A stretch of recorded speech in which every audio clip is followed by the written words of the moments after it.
Despierta, musa mía, del profundo letargo en que sumida yaces por el dolor, musa del duelo.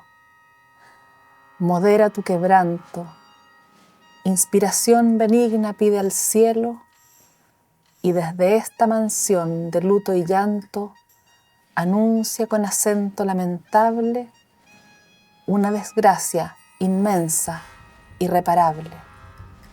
Un crimen sin segundo, ingratitud nefanda, qué escándalo y horror será del mundo. Un eco triste repite por doquier, murió por tales, y todo es duelo, indignación y susto, y todo anuncio de futuros males.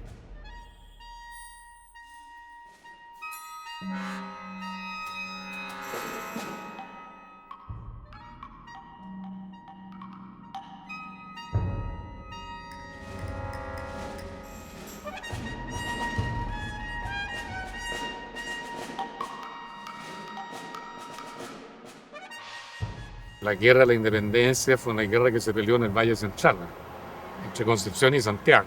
Considero que la guerra partió más o menos por 1813 y sigue hasta la revolución planteada por, mejor dicho, el golpe de Estado planteado por Portales en el año 29-30, sigue con el reclutamiento de soldados para la guerra contra Perú del 36. Entonces, un periodo de convulsión bélica. Que para muchos constituyó la posibilidad de un orden, ¿no es cierto?, de iniciar un proceso de estructuración, de institucionalización, de disciplinamiento, si se quiere, ¿no es cierto?, de una sociedad que venía saliendo de un proceso de independencia complejo, digamos, que produjo mucha efervescencia social, de manera que Portales se constituye para muchos en una figura de orden. Y digamos, las poesías a Portales en ese tiempo no fueron pocas, y las poesías a líderes, digamos, a líderes intelectuales, a líderes militares, constituyeron parte de esa poesía romántica en su vertiente patriótica, cívica, podríamos, cívico-patriótica.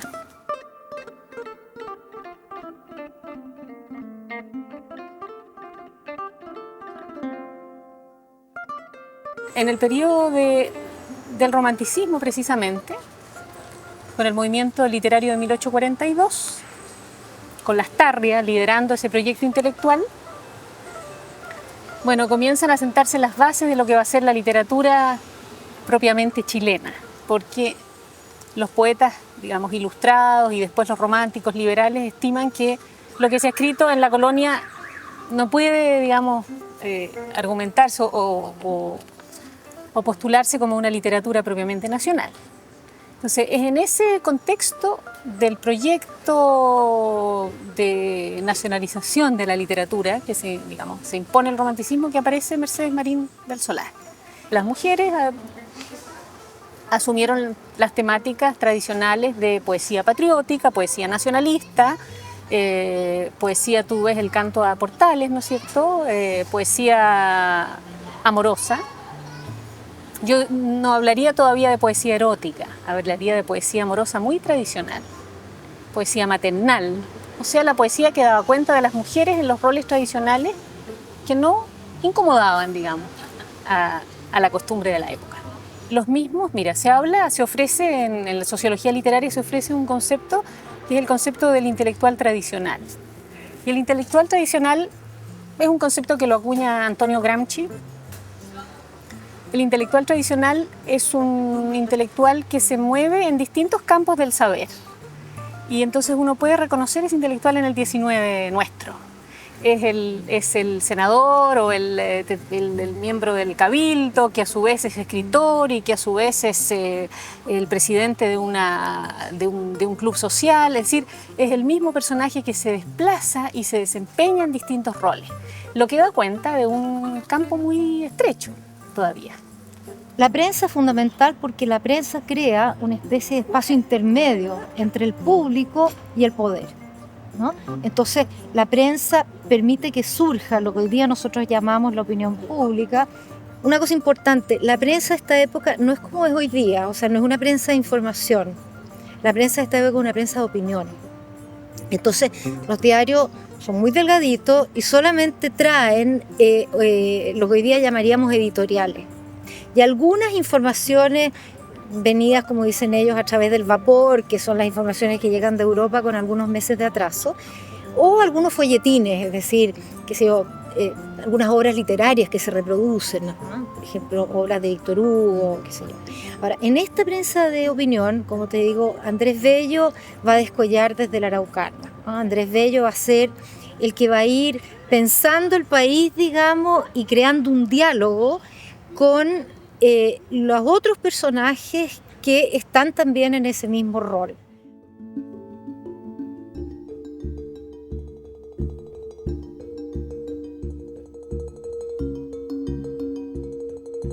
El contenido de la República, esencialmente, digamos, es la inclusión, ¿no? O sea, es la división de poderes, ¿verdad? Por supuesto, pero es la oposición a un gobierno arbitrario y, por lo tanto, supone eso la participación del mayor número de personas posible.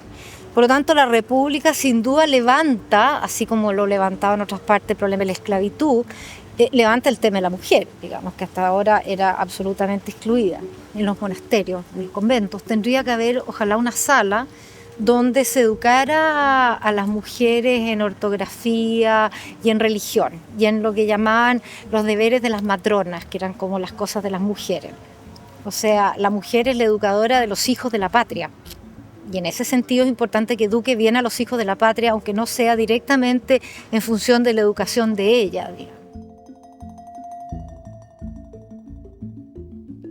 Hubo un momento que yo creo que fue relativamente importante en esto y que fue una polémica que desarrolló en el diario El Siglo un personaje liberal que se llamaba Juan Nepomuceno Espejo, que sacó un artículo diciendo que las mujeres tenían que ser educadas en lo que se llamaban las profesiones liberales. O sea, no había ninguna razón por la cual los hombres estudiaran geometría o aritmética o lo que fuera y que las mujeres tuvieran que quedar fuera de este tipo de estudios, ¿no? Lo que se llamaba la educación también científica, ¿no? A la cual por supuesto la mujer no accedía. Ahora, ¿por qué?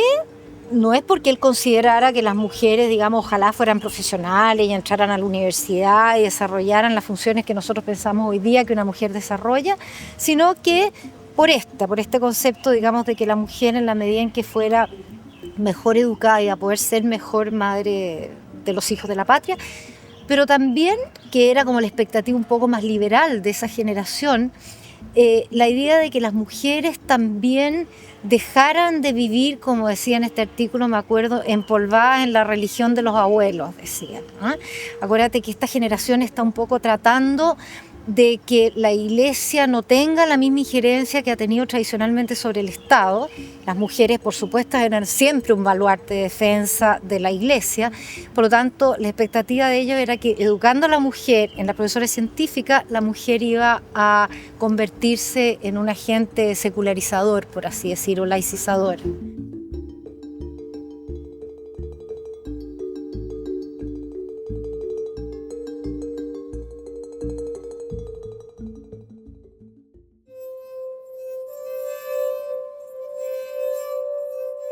Despierta, bella señora, que ya viene el claro día. Escucha la melodía de la avecilla cantora. Trina con tanta alegría el ruiseñor en la rama. Y tú, dejando la cama, escucha la melodía. Al fin, paloma amorosa, con eco de mi garganta, el canto de quien te canta en tu corazón reposa.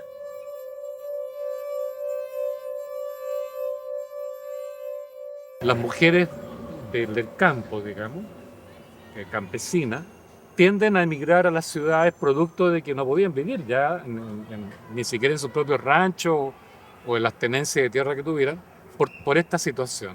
Por eso migran de las ciudades principales, sobre todo Santiago, Talca, Concepción, y allí, como llegan con cabros chicos y con sus ollas al hombro, qué sé yo, le piden a los municipios que les regalen un sitio alrededor de la ciudad o les arrienden un pedazo de tierra para ellos levantar su ranchito, dicen ellas, plantar árboles frutales y vivir con sus cabros chicos. especialmente en los suburbios. Entonces, por eso los suburbios de las ciudades se van a llenar de sitios llenos de parrones, de árboles frutales, de flores, que son sitios de mujer, y que se van a llamar alternativamente o quintas, después se van a llamar quintas de recreo, o bien simplemente chinganas. En torno a ella todo gira, y en torno a ella va surgiendo las identidades populares, las leyendas populares, porque todos se comienzan a contar historias de orilla del fogón que ella tiene, o de la cocina, o de la ramada. Entonces la mujer se transforma en el crisol, por así decirlo, en torno al cual se constituye la identidad popular, la memoria popular, el folclore popular, las comidas populares, los bailes populares.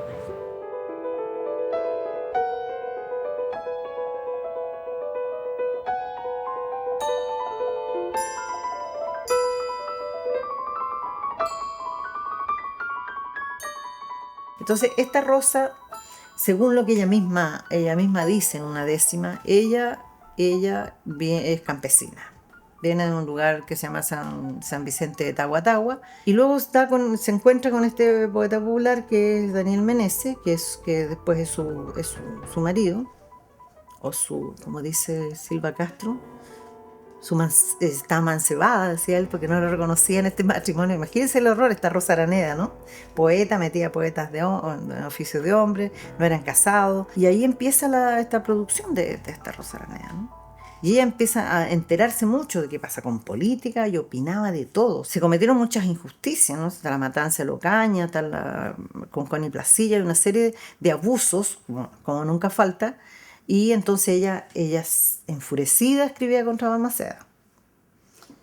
Pero pasa, Balmaceda, bueno, después se muere, viene y el gobierno que viene todavía es peor.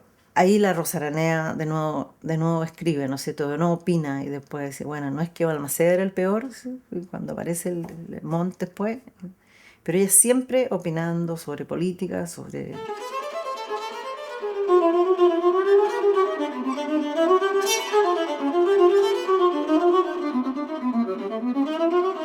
Y esta mujer tan aguerrida, tan peleadora, porque era muy peleadora, por ejemplo, si uno lee los versos que ella le manda a sus contrarios, había poetas que la criticaban a ella, primero que la criticaban que ella no hacía los versos, o de que era una entrometida en ese oficio, y ella les contestaba de forma muy brava. Sin embargo, siendo así, tan aguerrida, peleadora, rebelde, por otro lado tiene una poesía, su poesía religiosa, su poesía es tan linda, tan tierna, sobre todo la poesía que ella hace, los versos que hace por el Niño Dios, las novenas al Niño Dios, o sea, con una ternura de madre, de mujer. Quiero mostrar uno que tenga, aquí hay uno con grabado popular, aquí hay un más completo. Siempre, este es un grabado popular, que es de un crimen, si ya se ve el tremendo cuchillo que tiene ahí, crimen en la Araucanía. Pero cuando no tenían suficientes grabados populares, tomaban de otros clichés que habían en las imprentas y los usaban para ilustrar, buscando alguna similitud con el tema que estaban, crimen en la Araucanía, el marido que ultimó a la mujer a garrotazos. Es terrible, o sea, los titulares. Bueno, en este caso es solamente grabados tomados de aquí de una historia sagrada, y acá, como les faltó, pusieron una niña para un pliego que habla de canto a lo divino, habla de, todos son, en este caso, todos pliegos dedicados a la Semana Santa. En la Chile hay unos que son el doble de esto. No sé si por aprovechar la tira de papel, que entonces había otro que estaba acá al lado, pero obviamente había más poesía. Y otro en que el papel sobresale un poco más acá. También hubo, en Chile se empezó con unos más chiquititos, pero se llegó a este tamaño pliego. Pues nosotros los conservamos aquí, si se dan cuenta, estos tuvieron mucho uso, anduvieron en muchos, deben haber andado doblados en los bolsillos de alguien, porque este fue muy usado. Y después se montaron sobre una cartulina para que duraran más. Estos son los originales. Y los que nos donó Rodolfo Lenza a la Biblioteca Nacional. Pero aquí tenemos reunidos todos los de la Rosa Araneda. Quería ver si había otro de... O sea, se dan cuenta los temas políticos, como estos eran todos temas políticos, tomaban los políticos de las de las historias, pero impresionante. Era una persona de mucha fuerza, pero no era bruta, ¿ah? Y por otro lado, siendo tan tierna, no era débil.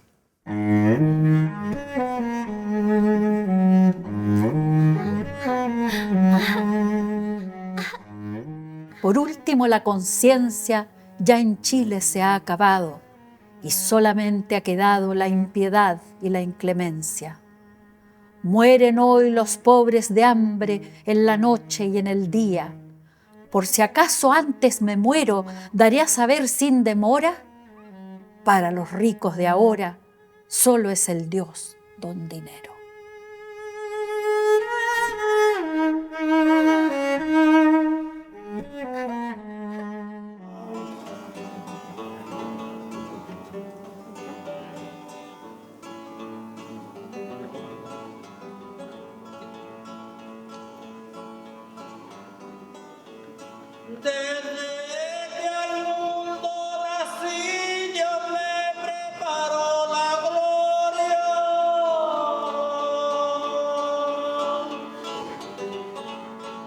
Las raíces culturales son de un pueblo identidad, cristalina claridad como el sol en los trigales, con sus trinos vegetales sobre la espiga bailando, riqueza fertilizando con perfumes de violeta, así nació este poeta, sobre décimas volando. El canto alegra las penas con los más finos matices, para que no aten sus raíces el canto rompe cadena. Ninguna tierra es ajena donde el cantor va narrando, brisas de canto soplando de la tradición silueta, así nació este poeta, sobre décimas volando. Hoy mi guitarra camina en tradición empapada, nunca va a ser superada la cultura campesina. Es la que nunca se inclina, es la bandera flameando, será la antorcha alumbrando hasta llegar a la meta. Así nació este poeta, sobre décimas volando. Personajes populares hay en todas las naciones, los que siembran tradiciones por diferentes lugares. Son riquezas, son juglares, son diamantes relumbrando, rayos de sol centellando desde allá del infinito. Así nació el chincolito, sobre décimas volando.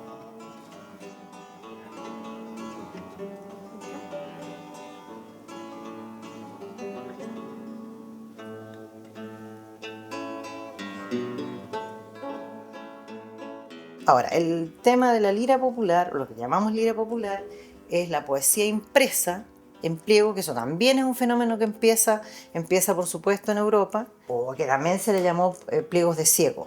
Pliegos de ciego porque preferentemente, yo en algún lado leí, o se me comentaba también un estudioso español, que era como una disposición de la corona española que eso se dejara como un oficio de los ciegos, que nunca he entendido por qué hay tantos ciegos en España hasta el día de hoy. O sea, cada poeta que se acercaba decía, bueno, yo quiero que me publiquen estas 5 décimas o 5 versos, como ellos les nombran a toda la décima completa, quiero que me lo publiquen, y abajo tenía que decir claramente Daniel Meneses, Rosa Araneda, o que tenía que decir el nombre del poeta.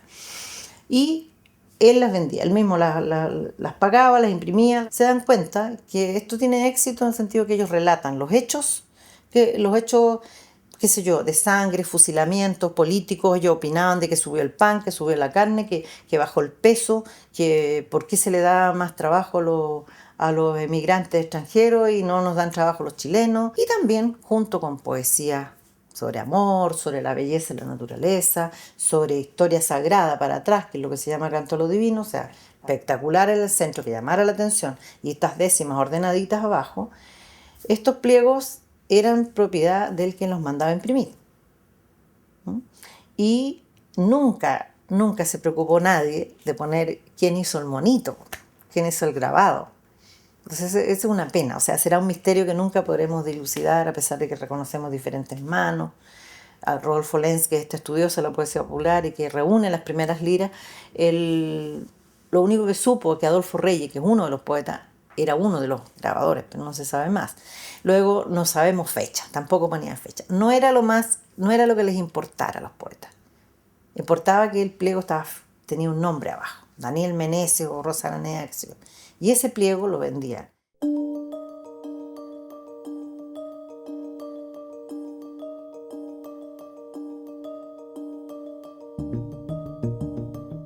y todos muy jóvenes, y todos rubios, y todos altos de ojos azules.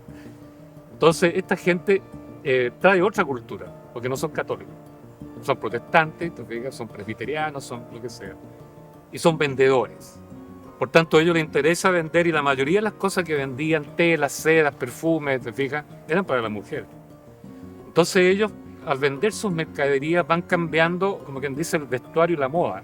Es el periodo en que ellos comienzan a emanciparse, entre comillas, de la vieja cultura colonial, de los vestidos negros, del velo negro, de rezar el rosario, una cultura muy simple donde ella ocupaba un lugar secundario. Más bien es la madre, los niños, la que se encarga de los rezos, el que enseña el catecismo. Entonces la mujer, sin moverse de su casa, la mujer de clase alta, se va transformando de una mujer arrinconada en la sala donde se celebraban los ágapes, en la reina de un salón. Porque la nueva sociedad, que comenzó a ser regida por las mercancías y el lujo francés, exige vida de salón. Y la vida de salón te exige conversación universal. Y quien maneja la conversación en los salones tiene que ser una mujer. Por eso no tenía necesidad de ser política, porque ella manejaba la opinión desde su salón. Entonces influía en los generales, influía en los políticos, que eran sus parientes, influía en la iglesia, influía por todos lados a través de sus parientes. Como toda explicación siempre es parcial, ¿no es cierto? Yo hago desde ciertas lecturas, desde ciertas preferencias. Yo creo que más importante que Mercedes Marín del Solar es Rosario Rego.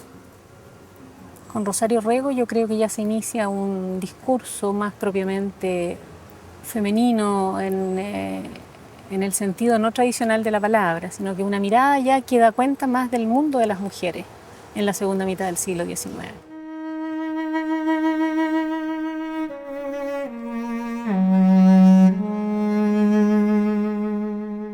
La noche era oscura, precisamente a propósito para hacer resaltar la multitud de luces o luminarias que adornaban los edificios.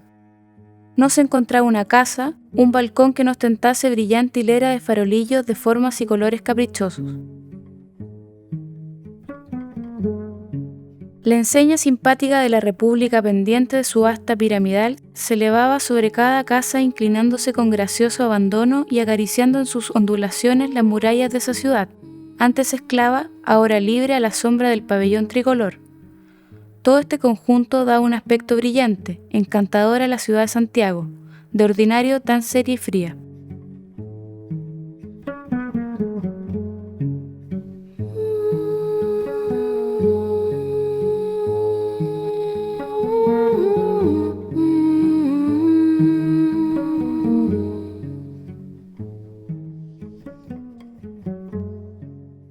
Porque Rosario Rego, no obstante haber sido una poeta, una escritora, yo diría que cabe dentro de los decenios del romanticismo. Nace el 38, muere el 79, o sea, en realidad es una poeta de la mitad del siglo XIX. Escribe entre sus obras Teresa, que es una novela cívico-patriótica de la gesta de la Guerra del Pacífico, y escribe también una novela llamada Alberto el Jugador, que es la primera novela escrita por una mujer en Chile. Por eso te digo que desde mi punto de vista tiene una importancia, una relevancia mayor, y estas novelas fueron, acogidas mínimamente por la crítica, pero tuvieron alguna acogida crítica. Sin embargo, en esa recepción crítica, por razones históricas, los críticos no dieron cuenta de una cierta mirada propiamente de mujer, yo diría que hasta de un cierto incipiente feminismo en Rosario Rego.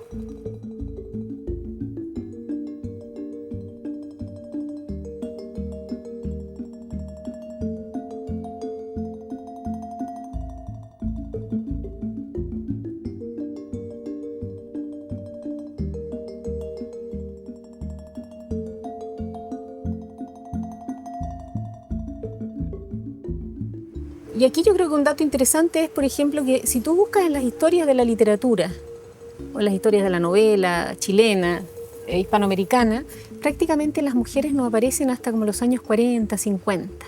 Sin embargo, hice una recopilación de las novelas, solo en el género novela, de las novelas escritas por mujeres en Chile, de 1860 a 1950, casi 100 años, y encontré un número superior a 100 novelas escritas por mujeres en Chile.